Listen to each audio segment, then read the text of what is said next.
ایک دن ایک شخص سقراط کے پاس آیا۔ وہ آہستہ سے بولا، مجھے آپ کے دوست کے بارے میں کچھ کہنا ہے۔ سقراط نے نرمی سے مسکرا کر کہا، ٹھہرو، بات کرنے سے پہلے میرے 3 سوالوں کا جواب دو۔ پہلا سوال یہ ہے، کیا تمہاری بات بالکل سچ ہے؟ دوسرا سوال، کیا یہ بات اچھی اور خوشی دینے والی ہے؟ اور تیسرا سوال، کیا یہ کسی کے لیے فائدہ مند ہے؟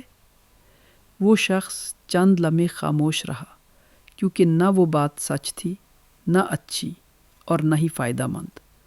سقراط نے کہا، تو پھر ایسی بات زبان پر لانے کی ضرورت ہی کیا ہے؟ لوگوں نے پوچھا، آپ نے یہ 3 سوال کیوں رکھے؟ سقراط نے کہا، حقیقت تک پہنچنے کا راستہ سوالات سے گزرتا ہے۔ میں چاہتا ہوں لوگ مکالمے کے ذریعے سوچنے پر مجبور ہوں۔ سقراط کہتے تھے کہ کوئی بھی بات تبھی قابل ذکر ہے جب وہ سچ ہو، اچھی اور مثبت ہو اور دوسروں کے لیے فائدہ مند ہو، ورنہ خاموشی زیادہ بہتر ہے۔ یہی وجہ تھی کہ انہوں نے 3 سوال رکھے۔ پہلا سوال، کیا یہ سچ ہے؟ اگر جھوٹ ہے تو یہیں ختم۔ دوسرا سوال، کیا یہ اچھا ہے؟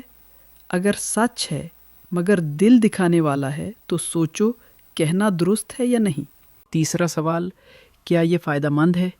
اگر سچ ہے مگر دوسروں کو فائدہ نہیں دیتا تو یہ صرف الفاظ ہیں، حکمت نہیں، کیونکہ بعض اوقات کڑوا سچ نقصان دہ ہوتا ہے۔ سقراط چاہتے تھے کہ انسان کا کلام ہمیشہ مثبت، حکمت برا اور بامقصد ہو۔ سقراط کے حقیقت تک پہنچنے کے اس طریقے کو آج دنیا اسکوٹک میتھڈ یا سقراطی طریقۂ استدلال کہتی ہے۔